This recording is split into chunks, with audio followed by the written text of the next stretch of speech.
Okay, so this video is going to be about ride sharing.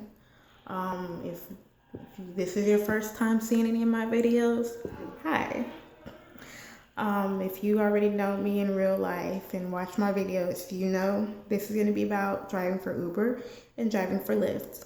I drive for both companies.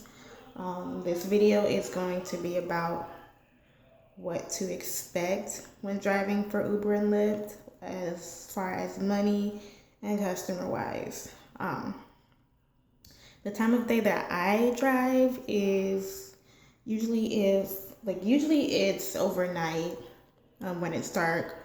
On the weekends, I usually like to drive when it's time for people to go to the club, they're coming out of the club, stuff like that.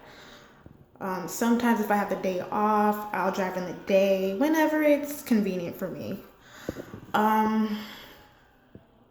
Number one, when you drive at that time of night, expect to run into a lot of drunk people. The area that I live in is near a college, and so I also live near the downtown area where there's club life.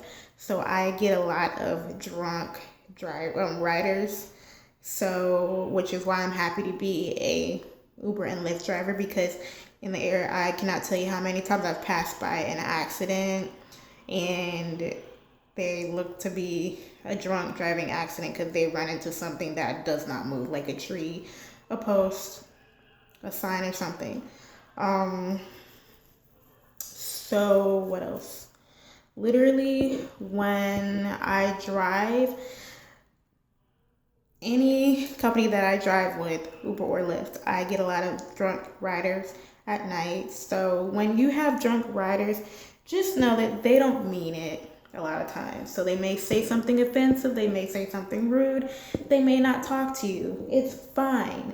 But if someone is in your car and you know they're drunk and they're quiet, don't talk to them a whole lot. If they're talkative, talk to them. Even if they're repeating the same question over and over again. Make them happy. I'm not saying if they ask for something sexual, do it. That is not what I'm saying whatsoever. And I do get a lot of questions about being a woman and driving at night. I don't care.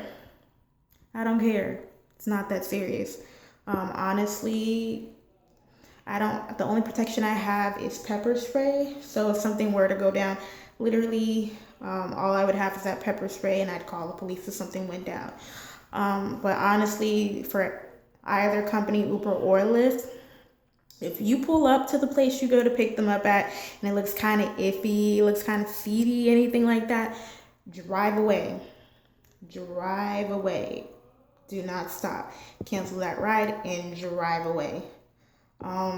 If they get in your car and you're a little bit worried about what they might do to you or your car or inside of your car, politely ask them to exit the vehicle. If they do, great. Cancel that ride and drive away. If they don't, take your items out. Take your personal items such as your keys, your phone, and your wallet. Exit the vehicle. Proceed to call 911 and make sure you know where you're at so you can tell them where you're at to come and get the person that's in your car. A lot of times I don't get a lot of people doing stuff in my car because they'd be stupid to do so, because on the app it takes down all their information. If that is the person, then they can find them lickety split because they know exactly who it is. However, I have had instances where it'll, like, say if John, it says John, I'm picking up John and it has a picture of John. If it's Lyft, Uber doesn't have a picture, but it will say John.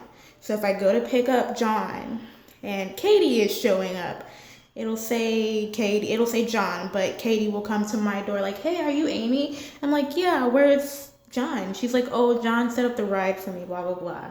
And I'm like, okay, for one thing, I kind of wish they would tell me that it's not John, so I'm not looking for John like an idiot. But sometimes it happens, you just roll with the punches.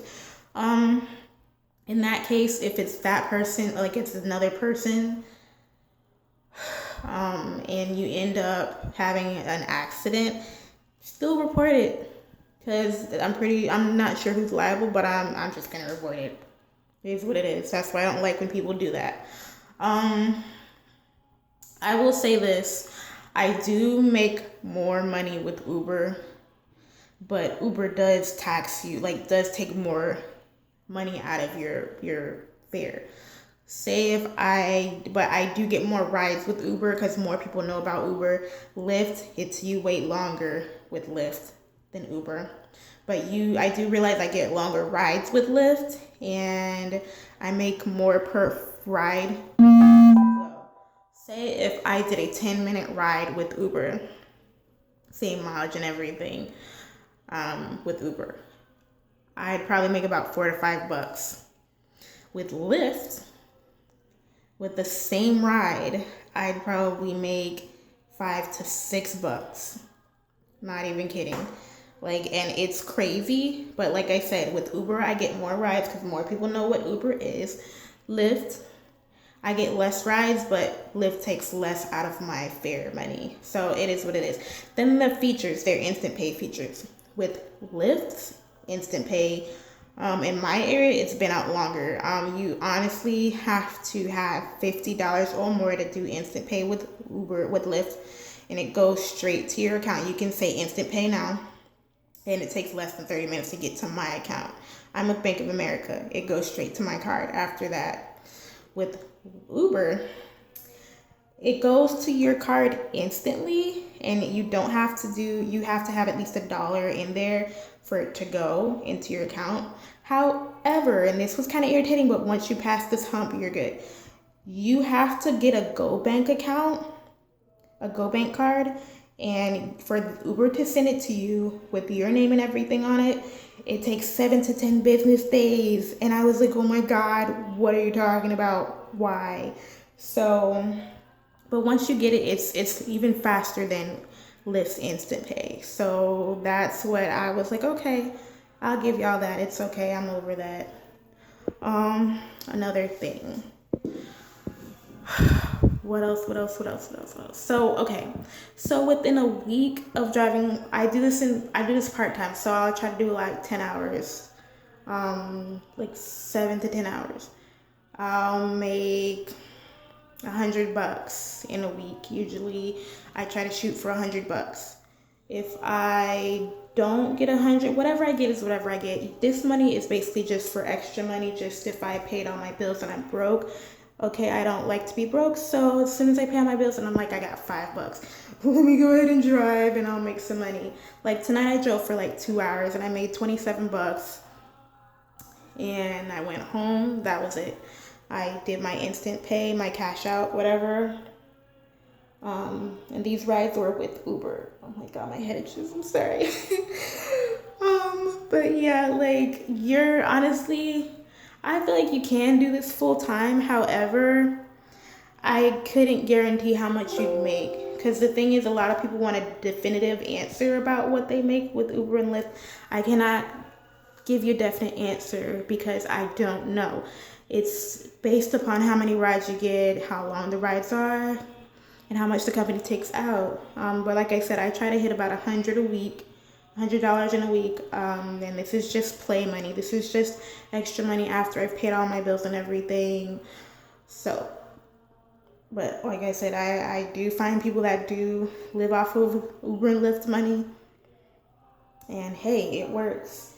If it works for you, it works for you. Sometimes I'm iffy about my day job, and I'm like, oh my God, if I ever have to, I completely will quit that job and do Uber and Lyft full time, because the area that I live in, there's a lot of demand. I live near a college and I live near downtown as well. So, but yeah, for now, that's all I have. If you guys want to join Uber and or Lyft, I'll leave my my information down below. Not sure right now if Uber's doing a promotion where if you sign up, they get a bonus, but I know Lyft is always doing it. I'll also put my referral code for passengers as well for Lyft. I'm not sure if Uber is doing it, but I know Lyft is. I'll leave all that information down below. If you have any questions, you want to comment on anything that I may have said that was incorrect, leave it down in the comment section, or you can shoot me an email. I'll leave my email address down below. Yeah, that's it. Have a nice night.